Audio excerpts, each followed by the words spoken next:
একজন পৃথিবীতে জানতেন, তিনি আমাদের নবী। আল্লাহ আসমান থেকে জানাইলেন, আলিফ লাম মিম।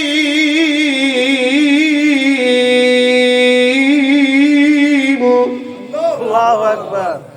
জিবরাইল ওহী নিয়ে আসছেন, নবীজির কালবে ঢেলে দিলেন। রাসূল জানেন, আল্লাহ বলছেন, রাসূল জেনে ফেলছেন।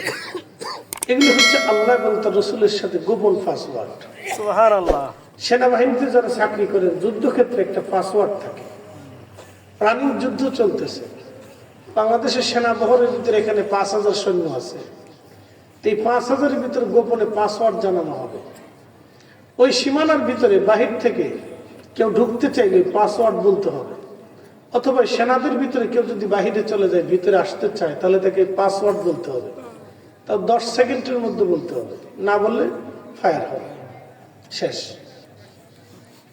গোপন পাসওয়ার্ড, এটা সেনা সদস্য ছাড়া, যুদ্ধক্ষেত্র ছাড়া আর কেউ জানবে না। তো আল্লাহর সাথে তার রাসূলের একটা গোপন সম্পর্ক আছে, গোপন পাসওয়ার্ড আছে। আল্লাহ কি বললেন, জিবরাইলও জানবে না, শুধুমাত্র রাসূল জানবে। একসাথে বলবেন আল্লাহু আকবার, আরো জোরে, আরো জোরে। ওই নবী যারা বুঝে না, চিনে না, তারা পৃথিবীর সবচেয়ে বড় বোকা, তারা শিক্ষিত বোকা। কথা কর না কেন? ঠিক আছে, সে এখন আল আজহার বিশ্ববিদ্যালয়ের চ্যান্সেলরও হতে পারে, ভাইস চ্যান্সেলর হতে পারে, ও ছাতা দেখার সময় আমাদের নাই। কথা ঠিক আছে না ভাই? মদিনা ভার্সিটি থেকে ফারেক হয়ে আসছেন, আমার নাম লাগাই দিয়েছেন মাদানী। ও মাদানী ডুপ্লিকেট, অরিজিনাল, ডুপ্লিকেট, এগুলো আমাদের দেখার সময় নাই। কথা ঠিক আছে না ভাই? আমরা রাসূল চিনি, কি চিনি? রাসূল। আমি নবী দিয়ে আলেম চিনি, নবী ছাড়া আলেম চিনি। ঠিক আছে না ভাই? আপনারা আমাকে চিনছেন রাসূল দিয়ে। যদি ভিন্ন মতের হতাম, জীবনে এখানে দাওয়াত করতাম, চেহারা দেখতাম না। তাহলে আমরা এখানে একসাথে হইতে রাসূলের কারণে। কথা ঠিক আছে না ভাই? নবী দেখা, কি দেখা? রাসূল দেখা আমরা এখানে একত্রিত হয়েছি। না এখানে হিন্দুরা আসছেন, বৌদ্ধরা আসছেন, খ্রিস্টানরা আসছেন, নাসারা, শিখ, জৈন, তারা আসে না কেন? তাদের তো প্রথম কাতারে বসা উচিত ছিল, তা আসে না কেন? তাদের সাথে আমাদের মতের মিল নাই। কথা ঠিক আছে না? তারাও যে মানুষ, আমরা সে মানুষ। এই মতের মিল না থাকার কারণে তারা আমাদের এই ধর্মীয় অনুষ্ঠানে আসে না, আমাদের নামাজের খাতারে কিন্তু তারা দাঁড়ায় না, আর তাদের পূজার ওইখানে যে আমরা সেজদাও দেই না। কথা ঠিক আছে না? কিছু বাউটা পোলাপান আছে, ওরা চারপাশ দিয়ে ঘুর ঘুর করে লালুন লেগে ঘুরে। কথা খারাপ বেশি লেগে ঘুরে, ওরা লালু খাইবো, লালুন লেগে ঘুরে, লালুন লেগে ঘুরে। তো ওরা এই বাউটা পোলাপান চারপাশ দিয়ে লালুন লেগে ঘুরে, বাসি টাসি বাজে, ফু ফাঁদ দেয়, এটা করে। ঠিক আছে, কিন্তু ভিতরে যাইয়া কোন সময় সেজদা দেয় নাকি? ঘুরে লালুন লেগে, কিন্তু সেজদা দেয়। তো আমাদের দেশে হিন্দু যারা আছে, তারা আমাদের মাহফিল টাফিল আসে, কোনাকাঞ্চিতে শুনে টুনে ঘুরে চলে যায়। তারাও আমরা এখানেও আসে লালুন লেগে। বুঝতে পারছেন না? এর ফুলাফুনে লালুন লেগে যায়, এই ফুলাফুনের দিকে আসে লালুন লেগে, লালুন। তো মনোযোগ দেন, কারণ কি? মতের মিল নাই। তারা বলে আমাদের এই বিদ্যার দেবতা আলাদা, পানির দেবতা আলাদা, বৃষ্টির দেবতা আলাদা, আলোর দেবতা আলাদা, কল্যাণের দেবতা আলাদা, সাপের দেবতা আলাদা, দুধের দেবতা আলাদা। এগুলো গরুরা মা পায়, তাদের বিশ্বাস। তারা এরকম বহু দেবতায়, বহু খোদায় বিশ্বাসী। আপনি যদি মহারাষ্ট্রে যায় জিজ্ঞেস করেন তোমার বড় দেবতাকে, তো এক নাম বলবে। আপনি যদি ওই দিল্লিতে এসে বলেন তোমার বড় ভগবানকে, তো আরেক নাম বলবে। আপনি যদি অন্ধ্রপ্রদেশে যায় বলেন তোমার বড় ভগবানকে, হিন্দুকে, তাহলে আর এক ভগবানের নাম বলবে। আপনি যদি ওই কলকাতা এসে জিজ্ঞেস করেন তোমার বড় ভগবানকে, বলে মা দুর্গা। আপনি যদি ওই নেপালে চলে যায় বলেন হিন্দু তোমার বড় ভগবানকে, বলে আমার বড় ভগবানের নাম কৃষ্ণা। এরকম প্রত্যেক প্রদেশে প্রদেশে এক একজন বড় ভগবান আছে। আমাদের সবাইকে যদি এক বাক্যে জিজ্ঞেস করেন তোমার রবকে, তা আমরা সবাই বলে দেবো আল্লাহ। কথা ঠিক আছে না ভাই? আমাদের আর কোনো বড় ছোট মাঝে সাইজে এগুলো কিচ্ছু নেই, আমরা একজনই। কথা কেন না? ঠিক আছে না? কয়জন? একসাথে বলুন, কয়জন? একজন। আল্লাহু আকবার, একজন। কথা ঠিক আছে না? কখনো তোমাকে যদি ভুলি হেদায়েতের আলো জেলে নিয় কাছে তুলি ঠাই দিও প্রিয়তম অগমহিয়ান তুমি রহমান তুমি মেহেরবান অন্ধ গাহে না শুধু তোমার গুণগান বুঝেও বুঝে না তবু শান তুমি রহমান তুমি মেহেরবান রব একজন যারা বলেন রব একজন সারা পৃথিবীর সব জ্ঞান বিজ্ঞান এক জায়গা হলে আল্লাহ দু একটা চোখের মতো কি চোখ বানাইতে পারবে? জিনা জিহ্বা, জিনা কান, জিনা নাক জিনা সম্ভব না। তাহলে আল্লাহর কাছে সব অসহায়। কথা ঠিক আছে না? আমেরিকা আগুন কি আমরা লাগাইছি? জিনা আমেরিকানরা লাগাইছে। তো কে লাগাই? আল্লাহ লাগাইছে না? দেখেন হাজার হাজার হেক্টর জমি টমি বন টন বাড়ি গাড়ি সব পুড়ে পুড়ে শেষ হয়ে যেতেছে। এত চেষ্টা করে নিবাইতে পারতেছে না। আল্লাহ বুঝাই দিল, হাতে দিয়ে কানে ধরে আল্লাহ বুঝাই দিছে, তোমরা যতই পারাপারি করো আমার একটু আগুন নিবাইতে হারো না। কি কথা কান থাকে? তোমরা এখানে বোমা ফোটাইবা, এখানে আগুন ধরাইবা, এখানে ফুরাইবা, এটা করবা সেটা করবা।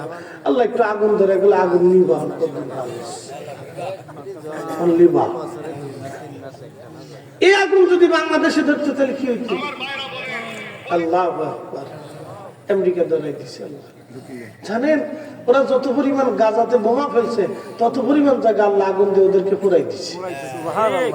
একসাথে বলবেন আল্লাহু আকবার। তাহলে কি বোঝা গেল? দোয়া কি কবুল হয়নি? মজলুমের দোয়া মঞ্জুর হয়নি? কান্না কবুল হয় কিনা? আল্লাহ আছে কিনা? শ্রেষ্ঠ শক্তিমান আছে কিনা? তো যারা আগুনের পূজা করে ওখানে গঞ্জ তোরা আবার আগুনের সামনে দিয়ে পূজা দেয়। কি কথা খারাপ করেছি? তোরা আগুন পূজা করে মাজুসি ধরবেন, ওদেরকে এখন বলা উচিত ভাই বহু আগুন ধরছে, তোরা এবার আগুনের সামনে দিয়ে সেজদা দিয়ে পূজা টুজা কর। তোরা সব আমেরিকা চলে যা, পূজা দে, দেখা পূজা দিয়ে আগুন নিবে পারস কিনা, পারস কিনা দেখ চেষ্টা করে। বাইকিত বুস্তামির বাড়ির পাশে এক আগুনের পূজারি ছিল, তার নাম ছিল শামাল। 40 বছর ধরে আগুনের পূজা করতেছে, খালি আগুনের সেজদা দেয়, আগুনের ভগবান কয়, খোদা কয়, এটা কয় সেটা কয়, আগুনই সব করে, আগুনই সব দেয়, হায়াত দিচ্ছে আগুন, মৌত দেয় আগুন, এটা করে আগুন, সবই বলে আগুনই করে। তো বাইজিদ বুস্তামি চিন্তা করলো লোকটা তো মৃত্যুর আগে নাফরমান হয়ে মারা যাবে, তো জীবনের শেষবার তার একটু দাওয়াত দিয়ে আসি। তো মুমূর্ষ অবস্থায় তার কাছে যে বললো, শামন সারাটা জীবন তো তুমি কুফরির উপরে রইলা, তা তুমি কালেমা পড়ো, জীবনের শেষ সময় আল্লাহকে বিশ্বাস করে দাও। তো শামন কয়, বাইজিদ তোমার ধর্ম সত্য, প্রমাণ কি? তোমারটা যে ধর্ম সত্য তোর প্রমাণ কি? বুঝবো কেমনি এটা সত্য? তো বাইজিদ কয়, কি সত্য প্রমাণ চাও? তুমি কি দিতে পারবা? তো বাইজিদ বুস্তামি বললো, তাহলে এক কাজ করো, তুমি আগুনে হাত দাও, আমাকে আগুনে হাত দিই। তুমি তো পূজা টুজা করছো, আমি তো করছি টরছি, দেখি কাঠটা পুড়ে যায়, যারটা পুড়বে, যার হাত পুড়ে যাবে বুঝবো তার ধর্ম মিথ্যা, আর যারটা পুড়বে না তারটা সত্য। তাহলে সামন কহা কথা ঠিক আছে। আর সামনের চিন্তা হলো 40 বছরকে 40,000 বছর পূজা দিল, তো আগুন আমার খাতির করতো না। আগুনের ধর্ম তো জ্বালায় পুরাই দেওয়া। এরকম পৃথিবীতে বহুজন এইভাবে প্রমাণ চাইছে যে তোমাদের ধর্ম সত্য, তার প্রমাণটা কি? দেখেন বাইজিদ বুস্তামি দিয়ে শুরু করলাম। তো বাইজিদ বুস্তামি বলতেছে তুমি আগুনে হাত দাও। তো সামল চিন্তা করে আগুন তো আর আমার খাতির করতে না, আগে বাইজিদে হাত দিই, ওর হাত পুড়ে গেলে কেউ তোমারটা মিথ্যা। মরার সময় সিটারি করতেছে, শয়তানে হাসে, বাপ তো আমার সিটও সিটে। তো মরার সময় সে সিটারি ধান্দা করছে, বুঝতে পারছেন? তো বাইজিদ বুস্তামি তো তার চালাকি বুঝছে। অলি তো অলি, অলি কার বন্ধু? আল্লাহ। একসাথে বলে আল্লাহ। আমরা অলিদেরকে ভালোবাসি কিনা? আমাদের দেশে অনেকে নেইমারে ভালোবাসে, হাতে যেমনি চুল রাখে, পোলাপানি এমনি রাখে। মেসিরে ভালোবাসে, হাতে যেমনি কাটিং কুটিং দেয়, পোলাপান এমনি কাটিং দেয়। আল্লাহ রাসূল বলেন আল মারু মা মান আহাব্বা, দুনিয়াতে তুমি যারা ভালোবাসবা তার সাথে তুমি হাসর নাসর তোমার হয়ে যাবে। এই জন্য আমরা সুন্নিদের কপাল ভালো, আমরা ওলিদেরকে ভালোবাসি। হাত উঁচু করে বলেন ঠিক কিনা? আমাদের বুলন্দ নসিব। আর অনেকে বুঝে বুঝুক, না বুঝে না বুঝুক, মানে মানুক না মানে না মানুক, আমাদের বুলন্দ নসিব আমরা ওলিদেরকে ভালোবাসি। সারা দুনিয়ার যত ওলি আছে আমরা তাদের পক্ষে আছি, ভালোবাসি। কথা ঠিক আছে না ভাই? ভালোবাসতেই থাকবো। তো একজন না একজনের সাথে তো কিয়ামত দেখা হবে। ঠিক। আমরা 4 তরিকা ভালোবাসি না? দোয়ার সময় কি 4 জনের নাম বলি না? বলি না? আল্লাহ সব ওলিদের খেদমতে হাদিয়া পৌঁছাও। বাংলাদেশের কয় মাহফিল, সুন্নি মাহফিল ছাড়া অন্য মাহফিলে ওলিদের নামে দোয়া হয় দেখছেন আপনারা?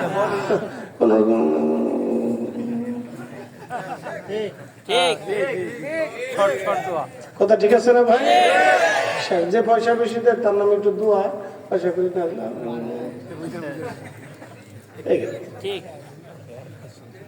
শেষ। আমরা তো আউলিয়া কেরামের জন্য দোয়া করি, আলেমদের জন্য দোয়া করি, পীর মাশায়েখদের জন্য দোয়া করি। কথা ঠিক আছে না ভাই? কিয়ামতের ময়দানে 4 জনের সাথে না দেখা না হলে একজনের সাথে তো 360 আউলিয়ার সাথে না হলে শাহজালাল রহমতুল্লাহর সাথে দেখা হইলে হয়ে গেছে, কাম হয়ে যাবে। কথা ঠিক আছে না ভাই? আমরা দিন শুনে পারছি যে আর যেখানে তো কত হয়ে যায় পরে।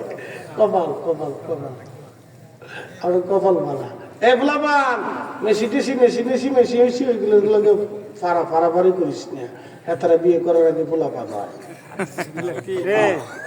বেশি বিয়ে করার আগে 3 পোলার মালিক হয়েছে। তাহলে এবার আপনি বুঝেন হালাল না হারাম বুঝছিলেন, বৈধ না অবৈধ বুঝছিলেন। অর্থাৎ এইগুলোর সাথে আমাদের কোনো সম্পর্ক। ফুটবল খেলা টেলা দেখবেন শেষ। অত আবেগের কি আছে? কোনটা ঠকলো জিতলো, একবার ঠকে গেলি এই পোলা পানে দেখা যায় যে 3 দিন ঘরেতে বেরোয় না, মনে হয় যে বউ মরে গেছে। কোন দল ঠকে গেছে আর ঘরেতে বেরোয় না, মনে হয় যে বউ মরে গেছে। খেলে এত আসক্তি কে? খেলাধুলা মানুষ দেখে শেষ। ঠকছে জিতছে তো ঠকলে কি আর জিতলি কি? কথা ঠিক আছে না ভাই? এত ঠকলে কি আর জিতলি? এগুলির ভিতরে যাওয়া যাবে না। আউলিয়া কেরামের মহব্বতের প্রতি আসেন। আল মারু মা মান আহাব্বা, নবী বললেন তুমি যাকে ভালোবাসো হাসরে তার সাথে হাসর নাসর হবে। এই জন্য আমরা পৃথিবীর সব ওলিদেরকে ভালোবাসি, যার কারণে কিয়ামতের ময়দানে এই 1000 ওলির সাথে না হলে একজনের সাথে হয়ে গেলে কাজ হয়ে যায়। প্রিয় উপস্থিতি, হযরত বাইজিদ বুস্তামি রাহমাতুল্লাহ আলাইহি তিনি আগুনের মধ্যে হাত ঢুকিয়ে দিলেন, বিসমিল্লাহ বলে আগুন জ্বলে, কিন্তু বাইজিদ বুস্তামি জ্বলে না। জোরে বলা যাবে কি মারহাবা? আল্লাযীনা আমানু ওয়া কানু ইয়াত্তাকুনা লাহুমুল বুশরা ফিল হায়াতিদ দুনিয়া ওয়া ফিল আখিরাহ। আল্লাহ বললেন 1 নম্বরে যারা ইমানদার, ইমান অনুযায়ী যারা মুত্তাকি হয়েছে, আল্লাহকে ভয় করেছে, আল্লাহকে খুশি করেছে, তোমরা তারা শুনে রাখো লাহুমুল বুশরা ফিল হায়াতিদ দুনিয়া ওয়া ফিল আখিরাহ। দুনিয়াতেও তাদের জন্য সুসংবাদ, হাসরের ময়দানেও তাদের জন্য সুসংবাদ। প্রিয় উপস্থিতি, খুব মনোযোগের সাথে কথাগুলি শুনবেন। যুগে যুগে মিথ্যা যারা ছিল, মিথ্যা ধর্মের উপরে যারা প্রতিষ্ঠিত ছিল, সবসময় তারা এরকম সত্যের কাছে প্রমাণ চেয়েছে। সেই দিন সামন বলল, বাইজিদ প্রমাণ সাবমিট করো, তোমার রব আল্লাহ আছে। বাইজিদ বুস্তামি হাত ঢুকাই দিলেন, আগুন জ্বলে, কিন্তু বাইজিদ বুস্তামি জ্বলে না। হযরত বাইজিদ বুস্তামি হাত বের করে নিয়ে এসে বললেন, শামউন এবার তুমি আগুনের মধ্যে হাত দাও। শামউন বলল, বাইজিদ 40,000 বছরও যদি আগুনের সেজদা দিয়ে আগুন আমাকে খাতির করবে না। বাইজিদ বুস্তামি বলো, তুমি কি করে আগুনকে খুশি করলা, রাজি করলা? বাইজিদ বুস্তামি ডাক দিয়ে বলে, শামউন আমি আগুনকে খুশি করি নাই, আমি আগুনের স্রষ্টা যিনি আমার রব আমার আল্লাহ, আমি তাকে খুশি করার কারণে এই আগুন আমার আল্লাহ বাধ্য করে দিয়েছে। একবার জোরে বলা যাবে কে মারহাবা। আল্লামা ডক্টর ইকবাল কত চমৎকার তিনি শেরের মাধ্যমে বুঝাইলেন, কে ওয়াফাতুনে মোহাম্মদ সে তু হম তেরে এ যা চিজ হি কিয়া লৌহ কলম তেরে। তুমি যদি তোমার জীবনের সার্থক নবীর কদমে কুরবানি করে দিতে পারো, হে নবীর উম্মত, তুমি যদি তোমার জীবনের সবটুকু নবীর কদমে কুরবানি করে দিতে পারো, তুমি সবটুকু বিসর্জন দিতে পারো নবীর কদমে, তামাম মাখলুক কুল কায়নাত লৌহ কলম আমার রব আমার আল্লাহ তোমার অনুগত বানিয়ে দেবে। একবার জোরে বলা যাবে কে মারহাবা।